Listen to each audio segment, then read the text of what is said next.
Welcome back to Biblical Insights, the Gospel in the Land of the Bible. I'm Lauren Domigan. And I'm Philip Church. And in this episode, we're going to consider the Rapture and the Great Tribulation. In the last episode, we looked at the millennium, and on the premillennial dispensational scheme, the millennium is preceded by the Rapture and then the tribulation. And we're going to unpack where that came from and what that's all about. We're just going to tie in how that also relates to the church supporting Israel, this current state, in light of what's going on in Gaza. Yep, let's get into it.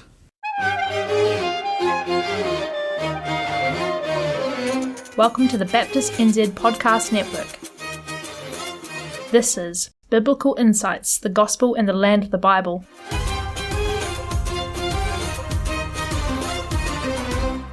Thanks for coming back, Phil. How are you going? Good to see you again. I'm going good, thanks. Yeah, I'm quite excited to unpack the ideas behind the premillennial dispensationalism. Yeah. One of the issues is that for many of us, it's what we call received orthodoxy. Oh, so it's like this is what you were told growing up, so it's very hard to unlearn This is the air we breathe. Right. And so, remember, the one we did with Stephen and Kathy.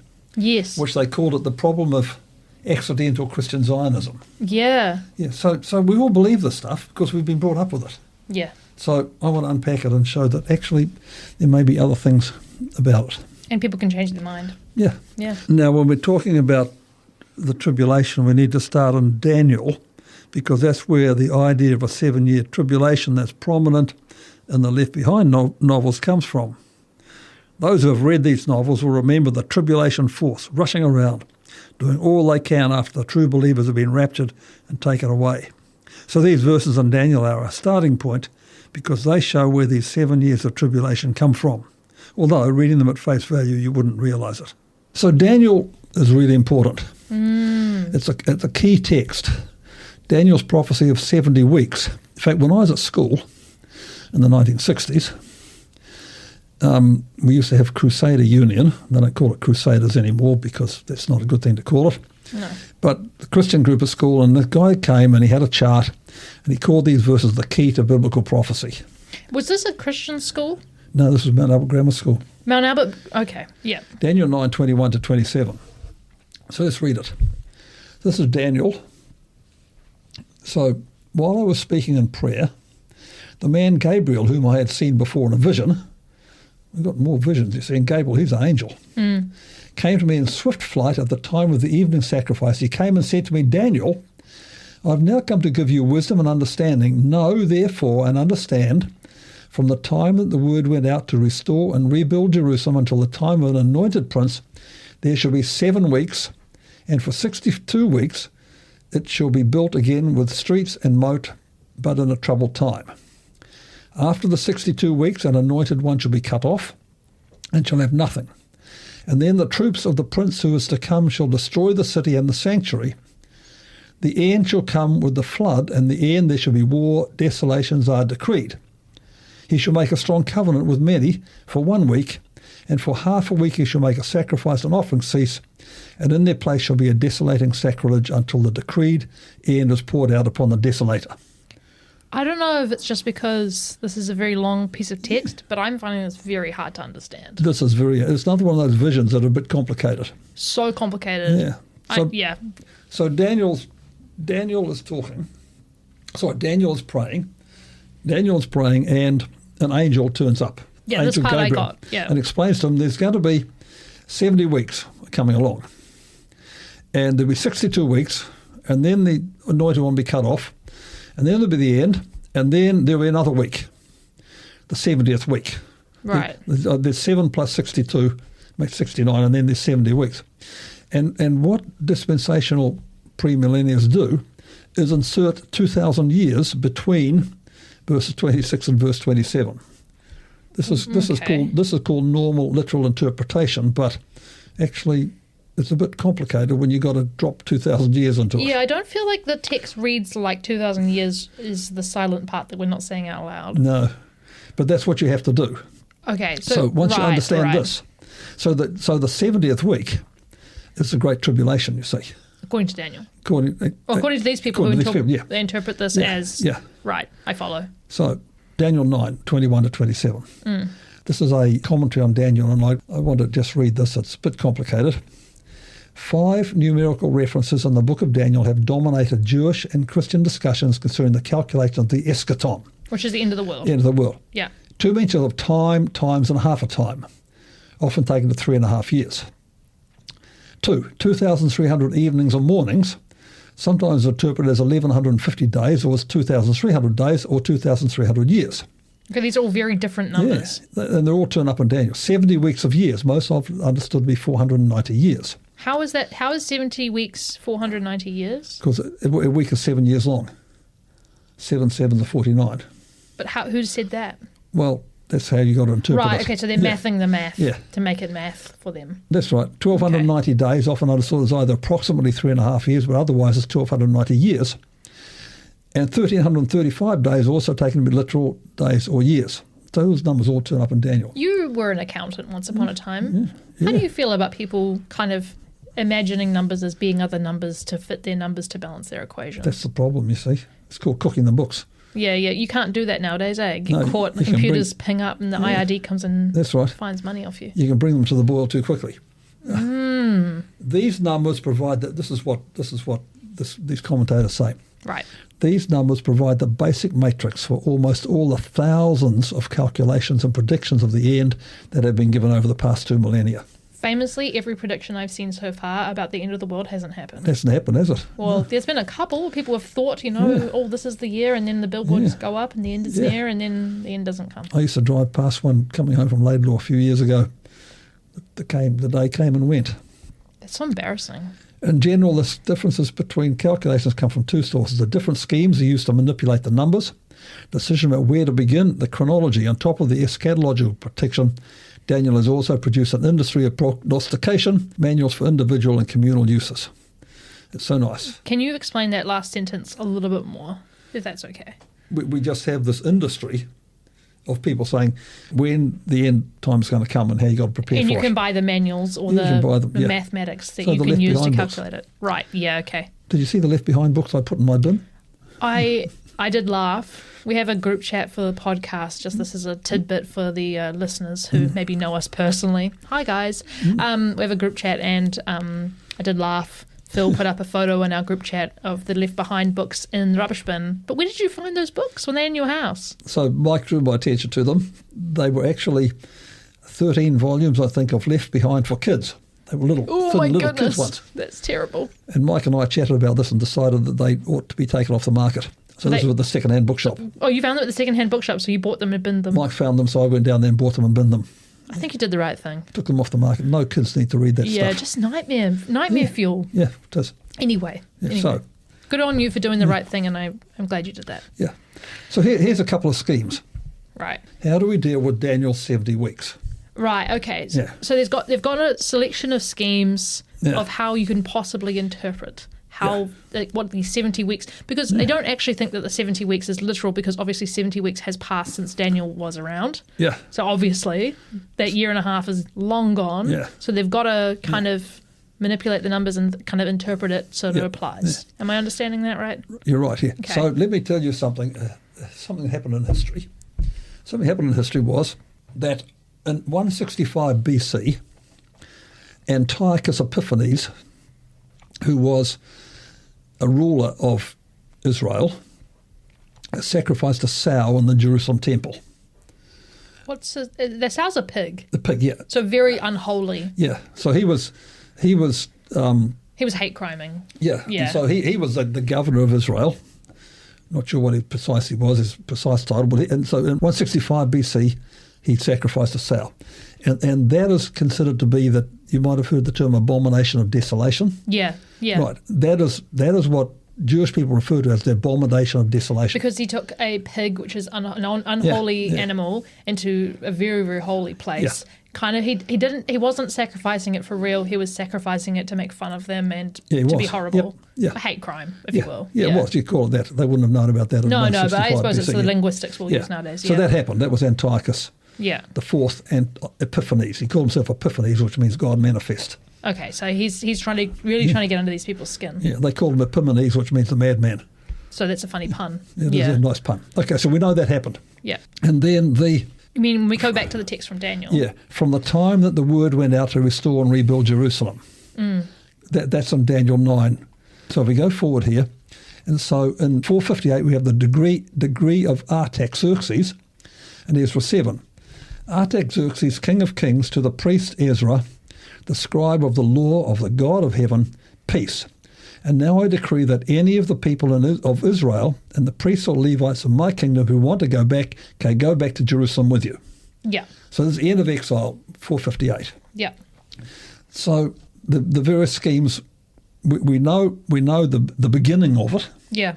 And we know what happened in 165 BC. So what we call the Maccabean view, because Judas Maccabeus, they had a revolt after Epiphanes did what he did. Yeah. And so they say, well, the 7 weeks and 62 weeks, this view goes along here and finishes at the 70th week.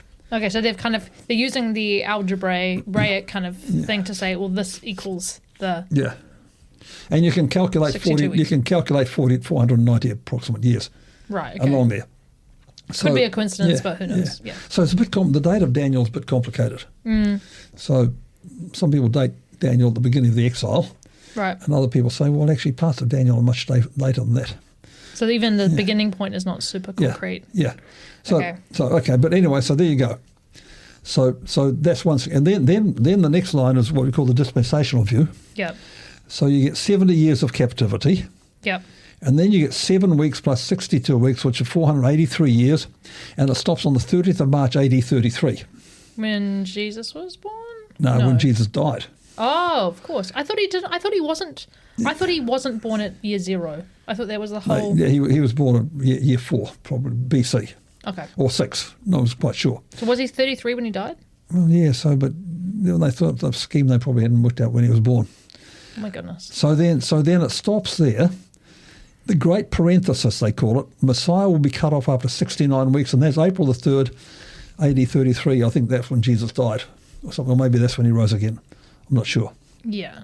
And then you get this big gap, you see, of 2,000 years, and then you get the 70th week again.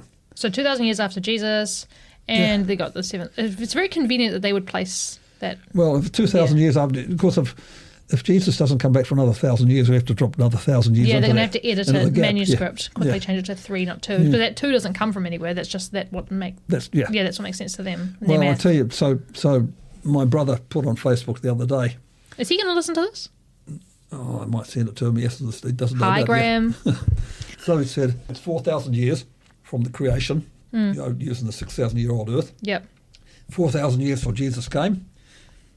2,000 years to the Rapture. Yep. 1,000 years of millennium. The Earth was created in 6 days, and then the 7th day was rest. So the whole 6,000-year period, and then the 7th millennium is a thing of rest. So that only works if the Earth is 6,000 years old. And also only works if we only plan to rest for 1,000 years, and then everything gets wiped. That's right. Yeah. So that's the dispensational scheme, and then they've got what they call the preterist view. People use this word preterist. I haven't got a clue what that means. So, but I think that all happened. The 70th 7 was the Messiah coming. So the 7 zeros done. Yeah, and then Jesus dies. The dispensational one has got this big parenthesis, this big gap. Yeah.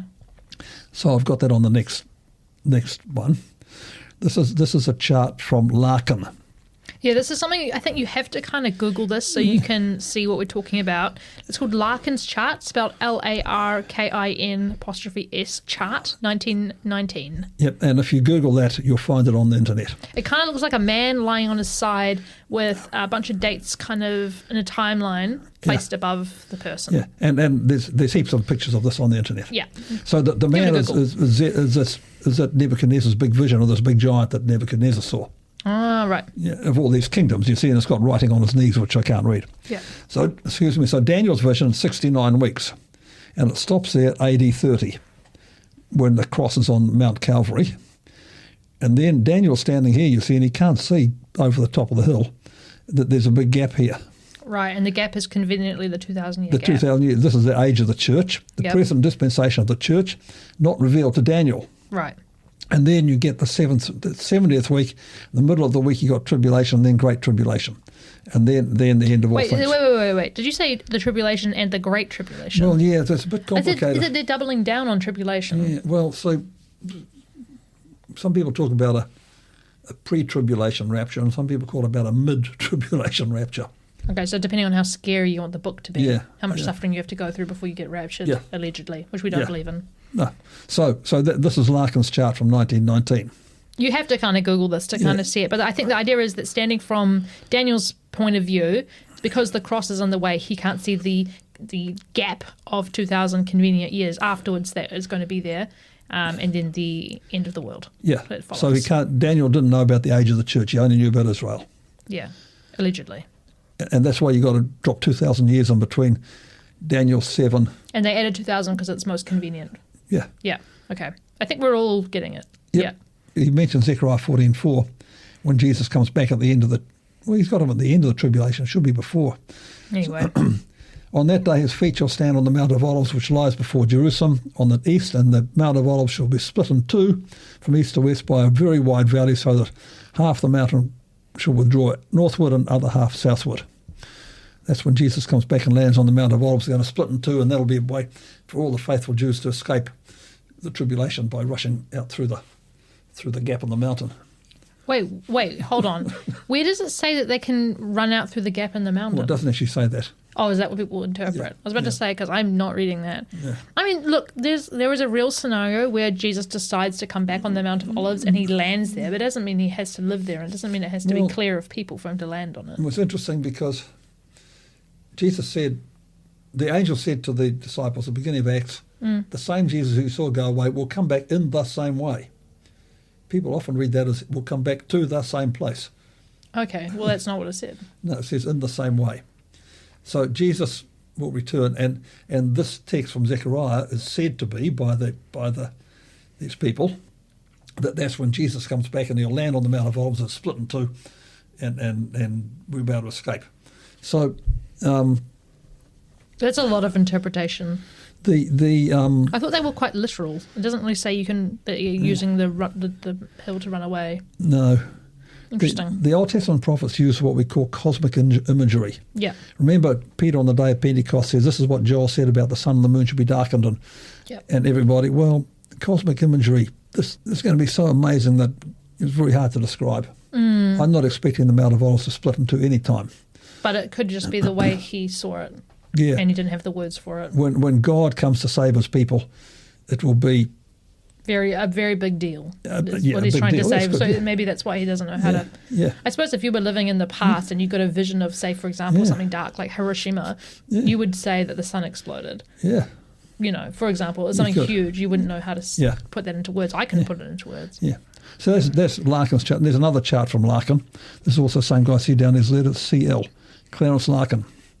This is the other picture. So this is another timeline, but with the church. It kind of has a bunch of bubbles going up and down about the priesthood of Christ, judgment seat of Christ, marriage of the church, and then the church in heaven during the renovation of the earth by fire. Yeah, that's right. That's a very strong word. Renovation of the earth by fire.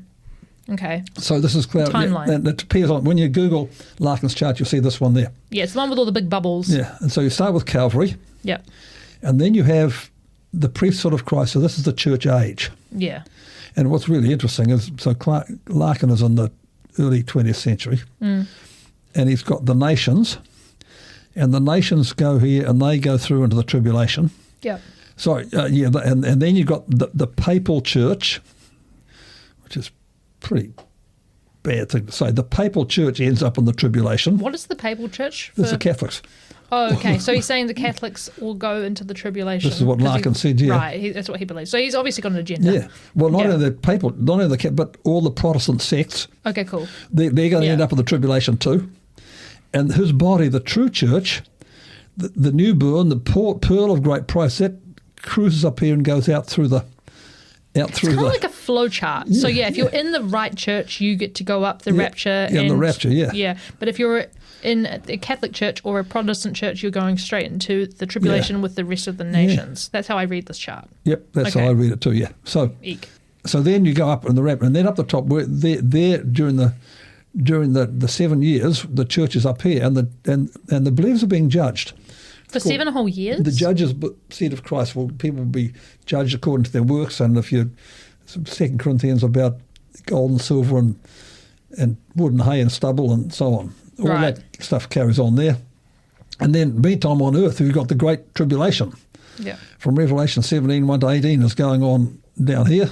Yeah. And then at the end of the tribulation, the church comes back down again, and then you have the millennium, reigning with Christ, the throne of David. For 1,000 years. For 1,000 years.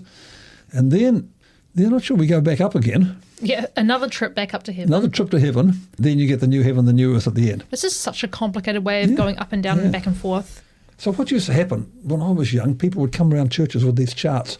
Yeah, and so these were charts prepared by Clarence Larkin. Did you always think, this is quite complicated? Well, I thought, it's pretty funny. Pretty funny? Well, it's not funny, funny, peculiar. I mean, yeah, like not funny, funny, but weird. But yes, complicated. Yeah. And most of us thought, this is really good. Now I understand what's going on. But also like the idea that you're not only, say you're already dead, for example, and then what? You get... Well, you go up and then everyone goes back down and everyone comes back up again? Yeah, the dead in Christ will rise first. So here, the believers from 1 Thessalonians 4 that we come to, the dead Christians end up here in the rapture too. Oh no, but what I'm trying to say is if I was already dead, I'd be really annoyed if I had to hang out for Judgment Day for 7 years and then come back down to the earth for this millennium and then go back up for the renovations. I just kind of want to be staying put. It would be quite nice, wouldn't it? Yeah, I hate moving. Yeah. So there's a couple of charts that people might like to Google and yeah, you kind of have to Google it. Yeah. Right. So that's Daniel 9, which is where the idea of a 7-year tribulation comes from. Of course, you've got to read it into the text since it's not really there. It involves inserting the so-called church age that Daniel didn't know anything about between verses 26 and 27 and postponing Daniel's 70th week until after that. So now we have a 7-year tribulation. We can go and find it described in the judgments of Revelation 6 to 18. So the Thessalonian believers were worried. What happens to the dead Christians when Jesus comes back? Oh, okay, yeah. So Paul's saying, well, actually, don't worry about them because they're going to rise and we're all going to rise. Yeah. So now I want to talk about the rapture. So there's one scripture that talks about the rapture. Yeah. We had one scripture about the millennium, Revelation 20. Yep. 1 Thessalonians 4:13 to 18. Do you want to read 1 Thessalonians 4:13 to 18? Yeah, sure.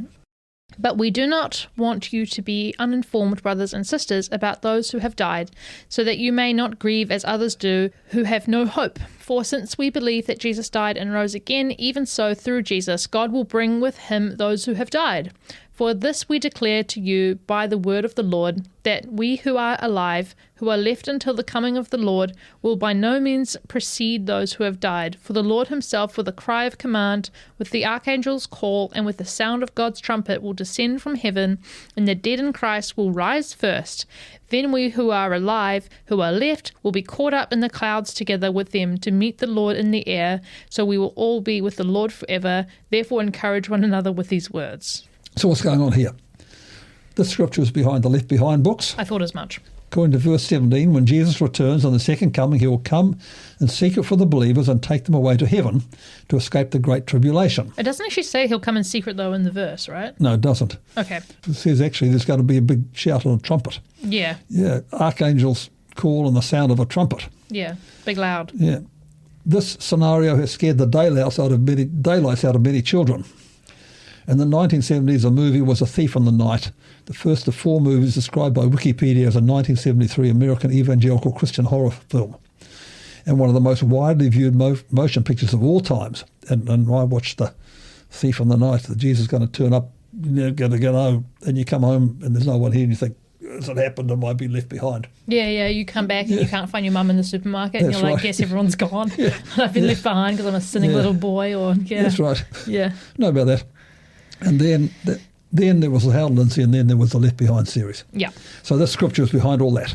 Yeah, and I think it's because it says, then we are who are alive, who are left, will be caught up in the clouds together with them to meet the Lord in the air. Yeah. And to them, they're like, that's the same as going up. Yeah. But also it doesn't, anyway, it doesn't quite seem like exactly what I suppose our pop culture brains interpret as what the rapture looks like. So let's see what happens. Yeah. So a little chart here. the coming of the Lord. Yeah. Nowhere does the Bible suggest that when Jesus returns, he'll do a U-turn and go away again. Oh, yep, very true. So this is what this one says, the rapture, he'll go away again. Cry of command with the archangel's call and the sound of God's trumpet. Doesn't sound like a secret event to me. To be sure, I think when they say secret, they mean at any time. Like the thief in the night, we don't know when he's going to come. Right, timing is secret, but it's not like everyone's going to vanish out of the airplanes or whatever. There they will be caught up in the clouds together with them, the dead Christians, to meet the Lord in the air. So we will be with the Lord forever. But where? When Michael goes away on business and you go to the airport to meet him, do you go away again or do you come home with him? Well, no, I'll pick him up at the pickup part where you don't have to pay for parking at Auckland, and then he hops in and then we drive away. You go home again. Yeah, exactly. You don't go away again. When you go to meet someone, you don't go away again. Yeah, if I went to see him at the airport and I said, so nice to see you, and then I hopped in the car and drove away, he'd have to get his own Uber. He would. Yeah, there's no need to do that. So this is a commentary on 1st and 2nd Thessalonians. Christ comes back, the saints go forth to meet him, and then they accompany him as he continues on his way back to earth. Not back up to heaven. Not back up to heaven. Yeah. So the evidence for this is this. The word for meeting, to meet the Lord, appears 3 times in the New Testament. Okay, this word only appears 3 times. Here, meet the Lord on the air. Matthew 25, this is about this wedding, and there's 10 young women, the 10 bridesmaids, and some had oil in their lamps and some didn't. Remember that story? Yes, I do. Have you oil in your lamp? Keep me burning, whatever it is. Yeah. Burn until the break of day. That's right. Midnight there's a shout, here comes the bridegroom, come out to meet him. So it's coming out to greet, not so much going home to heaven. You don't take the bridegroom away again. Yeah. You come out to meet him and accompany him back. Yeah. And then Acts 28:15, Paul is on his journey from Jerusalem to Rome, been through shipwrecks and all sorts of things. He finally lands in Italy. The brothers and sisters from there, when they heard of us, came as far as the Forum of Appius and the 3 taverns to meet us. On seeing them, Paul thanked God and took courage. It's a greeting thing. They came to greet him. Like a welcome. Yeah. Yeah. So in the ancient world, when a conquering general had been out and made war and come back, the people went out to greet him and welcome him back. That's the picture that's going on here. Yeah. Welcome, come back and we'll join you and come back with you. Yeah. This happens, we read it this way. When we don't understand the Greco-Roman world behind the text or the words and the grammar within the text, which really means there ain't going to be a rapture. Well, I mean, that's a relief, isn't it? Yeah, Jesus is not going to come and take us all away. Jesus is going to return and we'll go out to greet him and welcome him back. Yeah, whether or not we're dead or alive. Yeah. So everybody who believes can go and welcome him. Yeah. That's what the text was originally trying to probably. And remember, portray. he's the conquering general who has come back from this massive battle that he won at when he rose from the dead. Yeah. And now his victory will be consummated at his return. And all the believers will come back and welcome him home. Yeah. Do you reckon we'll be able to fly into the clouds to greet him? Well, I don't know, really. I don't know. Or is it metaphorical? I think it's metaphorical, yeah. I think it's more likely to be metaphorical. See, that's interesting, the clouds. At the beginning of Acts, he was caught up to a cloud, remember? Yeah. The cloud received him out of their sight. Yeah. And then we caught up in the clouds. Yeah. Christ comes with his saints at the second coming. That's Revelation 19. Right. He meet them in the air, 1 Thessalonians 4. Come to the earth, Zechariah 14:4. That's when the Mount of Olives split in 2. Yep. The mystery revealed to Paul, 1 Corinthians 15:51, says, I'm going to tell you a mystery. We will not all sleep, but we'll all be changed. That must be the rapture. Prophesied throughout the Old Testament. The second coming was Zechariah 14 and Matthew 24, which is not Old Testament, but we'll give them that. There were no signs to precede it. They couldn't find a verse for that. And many signs to precede it. They couldn't find a verse for that. He comes for the body of Christ. He comes for Israel and the nations. You can't find a verse for that either. Delivers from wrath on 1 Thessalonians 1:10. That's to get us away from the tribulation, and brings wrath, Revelation 19:15. So you got to pull verses from all over the Bible and show how this happens. Yeah. So what happens is once you believe there's going to be a rapture and a tribulation and a millennium, then you can pull verses in from everywhere and prove it. Yeah. I don't know whether we're deconstructing a few people here. Maybe. Maybe. I think it's for the best. I think it's for the best. Yeah. Now that we've talked about the rapture, that isn't going to happen, We need to return to the tribulation that has been inserted into Daniel 9. The actual words Great Tribulation only appear once in the Bible. Revelation 7:13 and 14. I feel like the Great Tribulation was scarier than the Rapture, because the Rapture, everyone disappeared, but the Great Tribulation, I was told, like, everybody would be, like, publicly executed. Yeah, if you're left behind, this is it. Yeah. So this appears, Revelation 7:13, 14. One of the elders addressed me, saying, "Who are these robed in white, and where have they come from?" I said to him, "Sir, you are the one who knows." Then he said, "These are they who have come out of the great ordeal." King James Bible, Great Tribulation, and many other Bibles. The great ordeal is a little bit less scary sounding. Yeah, but Great Tribulation. Yeah. The Greek word is thlipsis, and it's used for trouble and squeezing and ordeal and persecution. They have washed their robes and made them white in the blood of the Lamb. Who are these people? Well, they have come out of the great ordeal that they're in already, by the way. You can't come out of it unless you're in it, can you? I guess.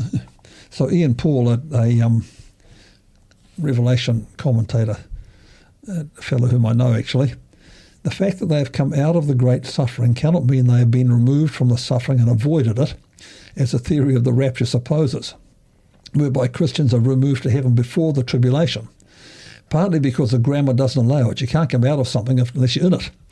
Partly because John is already in suffering. The word translated tribulation in Old English versions. In Revelation 1:9, John says, "I'm here with you in your tribulation." Chapter 1, verse 9. It's already begun. Yeah. And so that's what we were saying earlier about, in the last episode, about written for Christians undergoing persecution in the oppressive Roman Empire. Yeah, the readers of the letters. Yeah. So these people here are the martyrs. Yeah. Washed their robes and made them white in the blood of the Lamb. Yeah. And may have been executed, but look, here they are, still alive in heaven.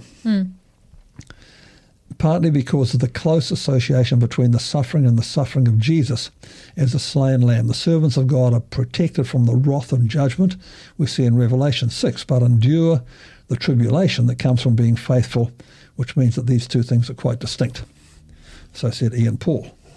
So Revelation 1:9, I, John, your brother, who share with you the persecution, that King James, the tribulation, the kingdom, the endurance of Jesus was on the island called Patmos because of the word of God and the testimony of Jesus. Yeah, so he's writing to people who are being persecuted. And then already. is showing this vision of people who were persecuted who are, have been martyred. Have been martyred, and it's all okay in the end. Yeah. Essentially, like it might be bad, but it won't be bad forever. Because John knows what's going on in heaven when God is in charge. Yeah. And these people are martyred here. Remember, Jesus said, "Don't fear those who can kill the body. Fear God who can cast body and soul into hell." Yeah. Something like that. Something like that. So I'm going to say there is no coming 7-year Great Tribulation. Because the tribulation he was talking about was the persecution of believers. And it's pretty bad. And it continued for a long time. Yeah. And it could come to us again. Yeah. Who knows? But it's come and go for a long time. Yeah. And there are persecuted Christians today. Yeah. Christians are being martyred and persecuted as we speak throughout the world. And these people, God has his eye on them. Yeah. And while they may be persecuted, ultimately John says through Revelation that God is in control. Yeah. And he's already won the battle. So once we think there's a rapture and a tribulation, we can find it everywhere in the Bible. Yeah, if you start looking. Yeah. 1 Thessalonians 5:9, God has not destined us for wrath, but for obtaining salvation. That means God hasn't appointed us for the tribulation. Well, it doesn't, but okay, you know.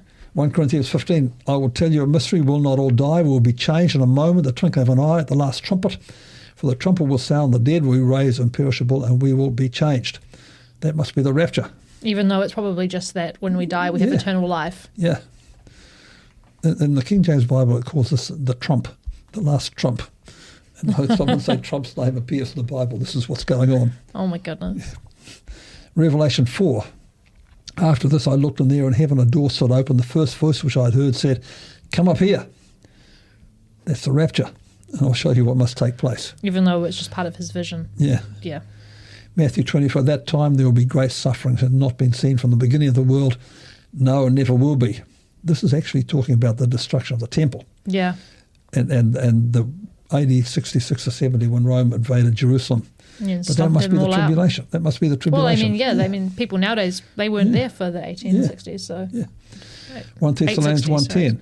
and to wait for his Son from heaven, whom he raised from the dead, Jesus, who rescues us from the coming wrath. That means he's rescuing us from the tribulation. Isaiah 26. Even though coming wrath is probably about the judgment. Yeah. Yeah. Come, my people, enter your chambers and shut your doors behind you. Hide yourself for a little while until the wrath is past. It's only 7 years. For the Lord comes out from his place to punish the inhabitants of the earth for their iniquity. The earth will disclose the bloodshed and it will no longer cover its slain. This is Isaiah's apocalyptic language. What was he actually talking about? He was talking about Jerusalem being invaded. Yeah. And come and hide, because it'll pass in time. But it won't be good. Yeah, but it won't be good. But it's so that pushed off to 7 years yet to happen in the dispensational scheme. And then this is one that I like. Titus 2:13. We wait for the blessed hope and the manifestation of the glory of our great God and Saviour Jesus Christ. The dispensational premillennialist reader drops a 7-year period in that and.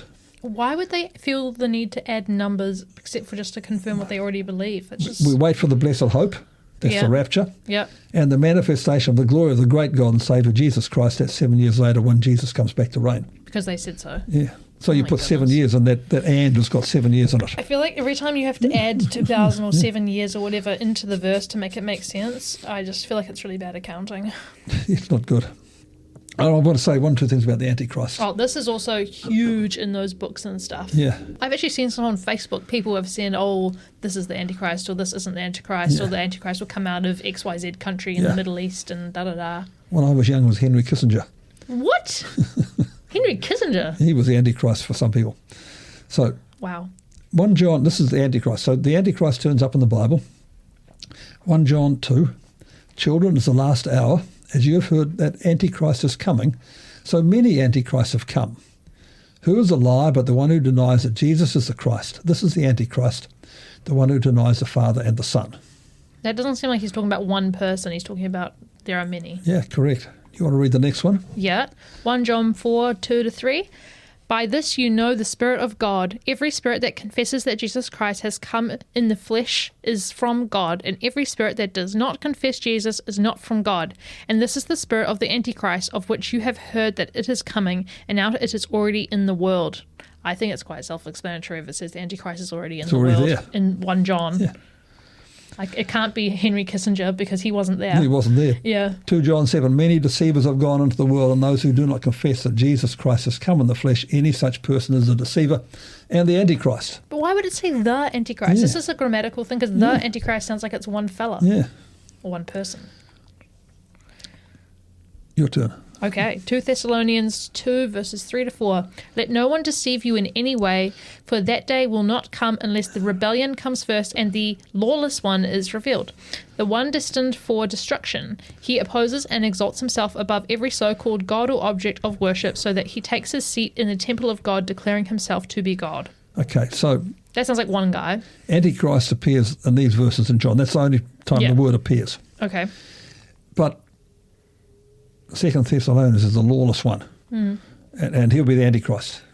Right. You can connect the two. Yeah. He takes a seat in the temple of God. Yeah, and thinks that he is God. Yeah. Yeah. So the term only appears in 1 John. It probably refers to an opponent of Christ or any individuals or groups who oppose Christ. Yeah. 2 Thessalonians refers to the lawless one, expected to appear in the last days, and Revelation 13 refers to a beast called 666, mostly a code for the Roman Empire and its successive emperors. I suppose it's like any oppressive ruler. Yeah. Yeah.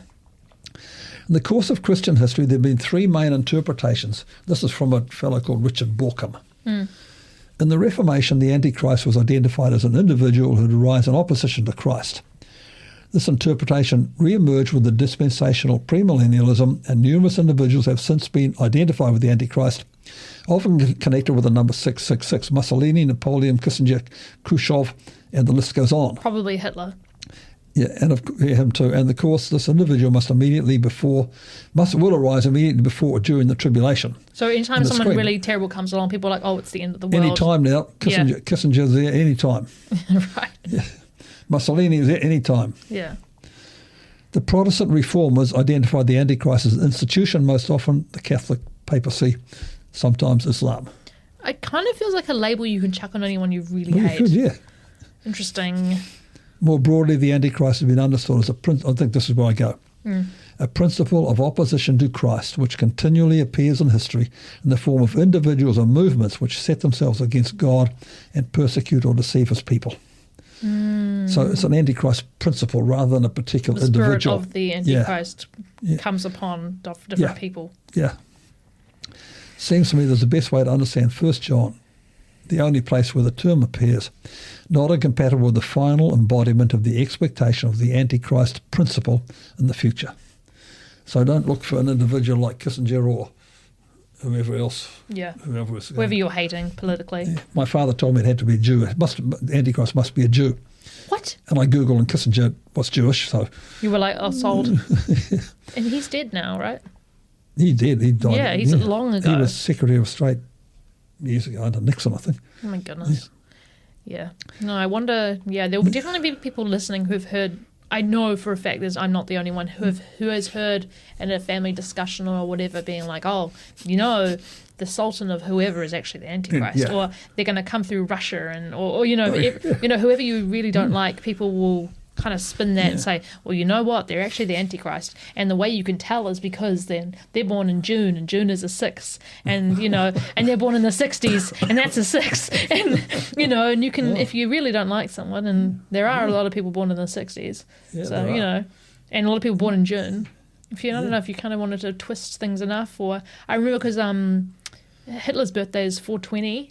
And like April 20th. So if you added 4 plus the 2, it's a 6. And people find all sorts of ways. That's the problem with like that numerology. Numerology is that you can kind of add lots of numbers together. Yeah. That's how card games are won. You can almost always make 21, Okay, right, gotcha, yeah.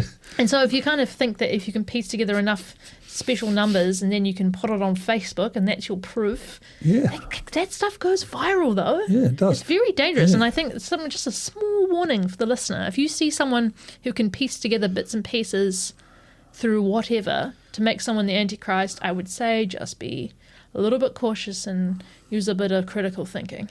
Good answer. Yeah. Good answer, yeah. So, and remember, all the numbers in Revelation are symbolic. Yeah. Yeah. So, Nero, there was a myth floating around the first century that Nero, who had killed, was going to come back again. And Nero Caesar, you can... Because he was evil as a man. Yeah. And you can add his name up to read 666. Right. Because in Greek, and we have numerals 1, 2, 3, 4. Yeah. In Hebrew and Greek, letters have a numerical value. So the numerical value of Nero Caesar in Greek comes 666. Right, okay. So, and of course, he's the embodiment of the Roman Empire. And he was killing lots of Christians. Yeah. So, Yeah. and they thought that the rapture, well, not the rapture. They didn't think about the rapture. They thought the second coming was going to be ASAP. Yeah. So it doesn't seem too much of a leap for them to think that Nero is that guy. Yep. But I suppose, just every time you kind of see something on the internet that gives you the feeling of, oh, I've unlocked a special secret and no one else knows this, and I'm viewing it on Facebook, that's usually a sign that you're being misled, and they want you to feel like, oh, you've got the special knowledge. Yep. Yeah. So look out for that feeling, because it's oftentimes a scam. A scam, good word. Yeah. Here we are, returning to the millennium that we talked about in our last episode.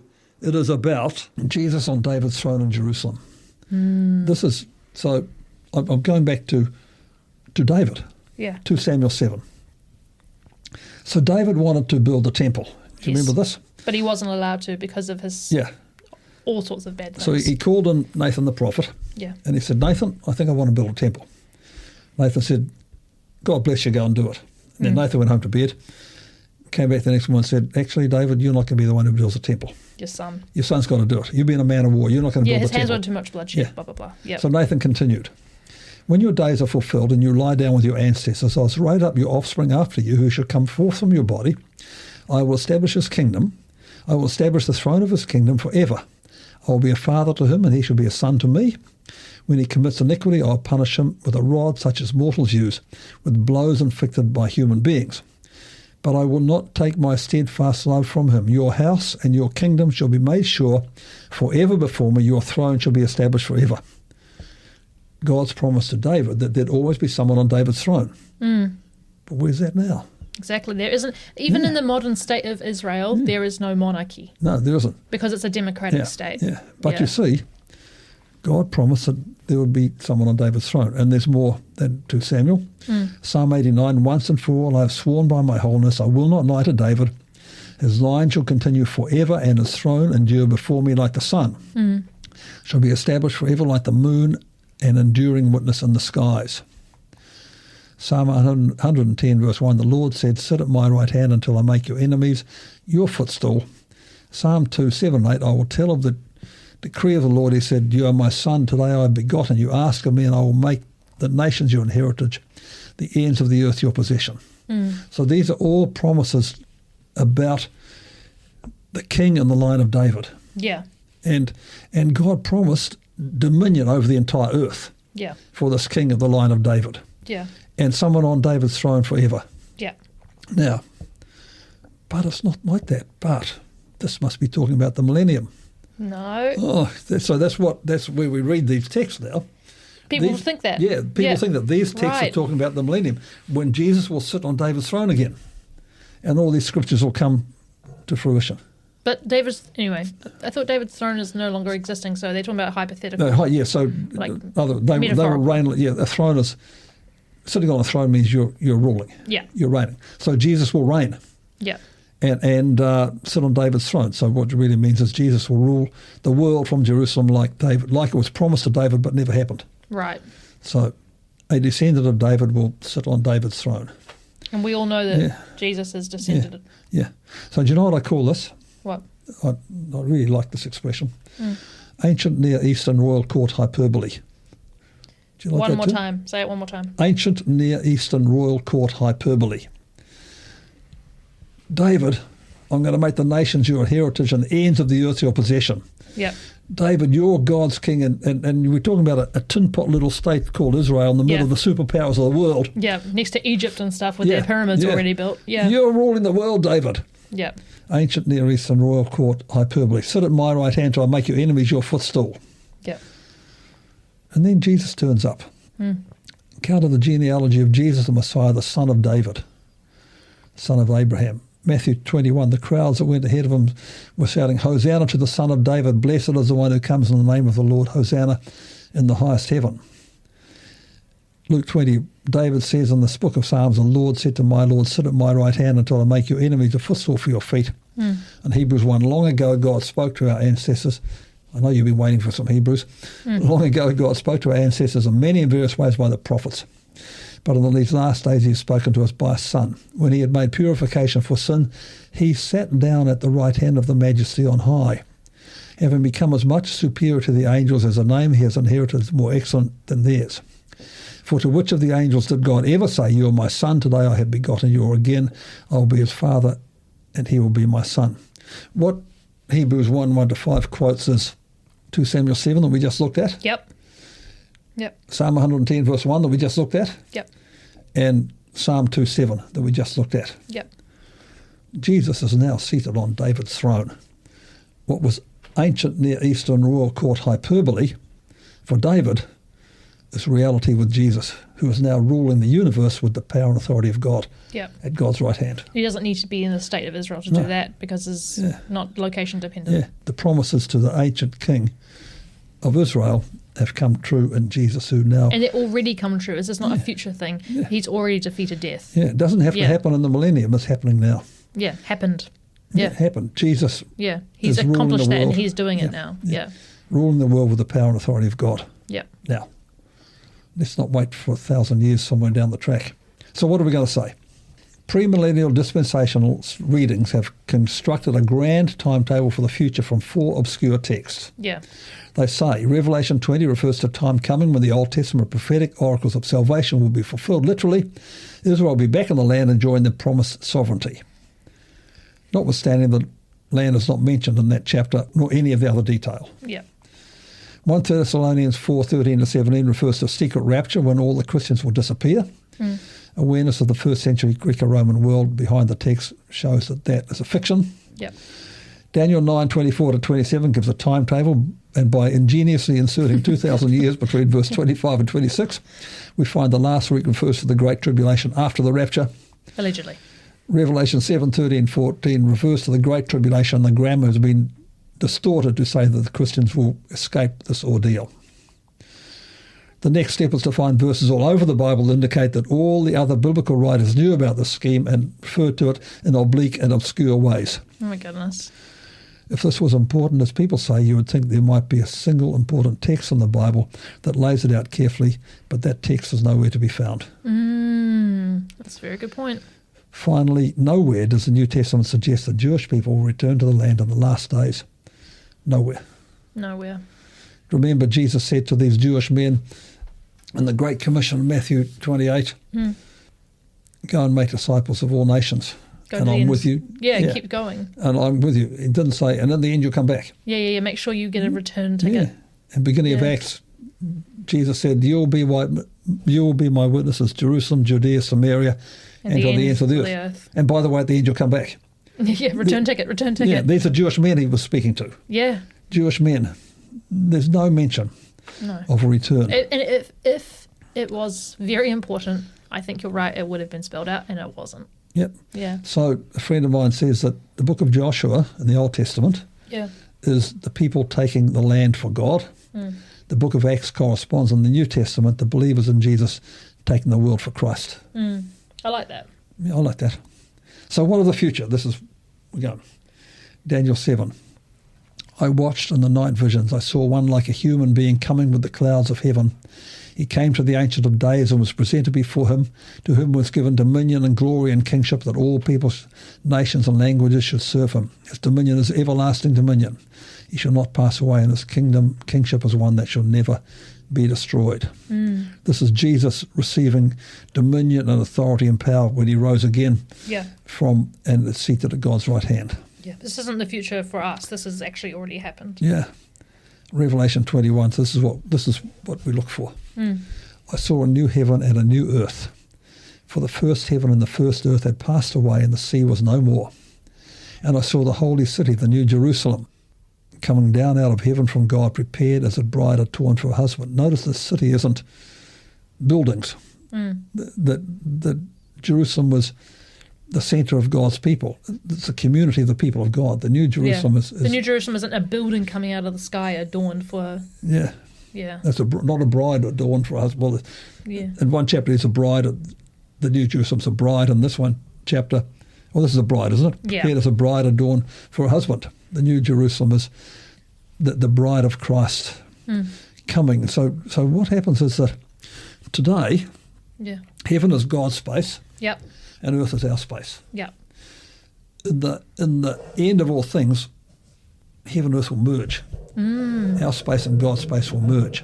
So today, when we gather on Sunday morning, let's come into the presence of God. We're not just pretending that.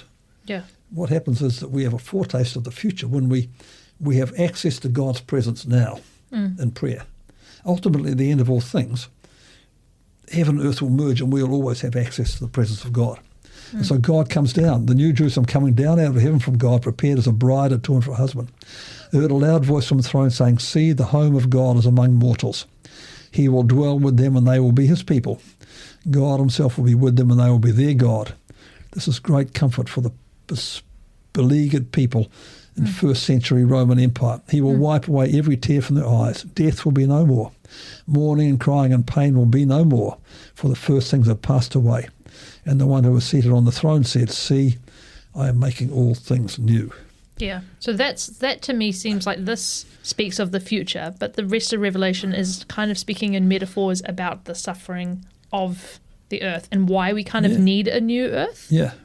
Yeah. So remember, we're writing to 7 churches who are suffering in Asia Minor, who are suffering under the might of the brutal Roman Empire. Yeah, really brutal. And John is saying God has all this on hand, actually. Yeah. And ultimately God said, I'm making everything new. So what we don't have to have is this long sequence of events up and down and going to heaven and coming back and destroying. And, That's all been invented. So what it's really doing is distorting distorting the book of Revelation and inserting this whole sequence when ultimately it's written for, and I guess suffering Christians today can find great hope in reading Revelation to say God has all this in hand. Yeah, because they've got that lived experience, when they read about the suffering, they're probably like, yeah, this is how it feels. Yeah. But then they also know, like, heaven and earth will merge, and then and death will be no more. Yeah. Mourning, crying, and pain will be no more, for the first things have passed away. And the one seated on the throne said, "See, I'm making everything new." So that's what Christians are looking forward to. Yeah. And now for the $1 million question. Does this have anything to do with the state of Israel? Don't think so. I don't think so. Well, that's been a complicated and long discussion, Lauren. Yeah. I'm wondering if maybe just, I don't know if you have this on the top of your head, or maybe it's a topic for the future, but obviously we've listened and talked and discussed and read over the last little while, to kind of get to the position where we can kind of unpack all of this. But what's the best way to talk to people when they come to you and are at you on Facebook or see you in real life and say, I stand with Israel and Israel's God's people, and, how could you possibly not be, agreeing with me? How the heck do you unpack this big, chunky theology? I usually go to a verse in Galatians that says, everyone who has faith is a descendant of Abraham. Yeah. Father Abraham had many sons. Many sons had Father Abraham. Yep, correct. So the believers in Jesus, and there's a verse in Romans 9 that says actually it's not about ancestry. No. It's about faith. Yeah. And then look at Romans 4:13, which is that God promised Abraham the world. And so, and then I might ask people, can you find a verse in the Bible that says Israel has to be back in the land before Jesus can return? And they can't. No, they can't. Well, you can manufacture one. And they can Google it, and someone else has put together a website of, no offence, but garbage. But as I read recently in a book on this, that with Christian Zionists, there's no compromise. No. But I think we need to help people understand that what's going on in Gaza now, it's not the prelude to the rapture. Suffering has always been part of the human experience, but just because the suffering is located in, the Palestinian territories in Israel, doesn't mean that means that the world is going to end soon. Yeah. It just means that there is a state that's displacing and starving and killing people, actually.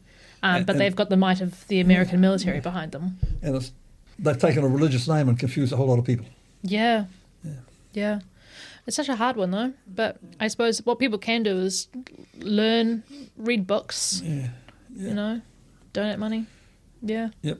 So, well, thank you for listening. I know it's been a bit of a journey to kind of get through all this stuff, and I suppose we are just doing episodes as we bring them up and as topics come up, and we are always looking for topics. So if you do have thoughts, we're always happy to hear from you.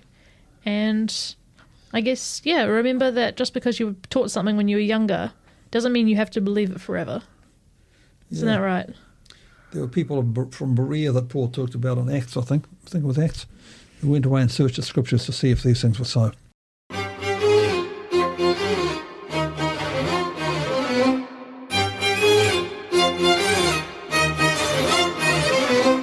Thanks for tuning in to Biblical Insights, the Gospel and the Land of the Bible. We hope you gained a deeper understanding of God's Word today. If you have questions or comments, we'd love to hear from you. Email us at biblicalinsightspodcast@gmail.com. A huge thank you to our amazing producer, Mike Crudge, and thank you to the Baptist NZ Podcast Network for supporting us. If you've enjoyed this podcast, please take a moment to review and rate us on your favourite podcast platform. Your 5-star rating and thoughtful reviews help us reach more people with biblical insights. Join us next time on Biblical Insights, the Gospel and the Land of the Bible, as we continue to explore the Bible and its relevance to our everyday lives.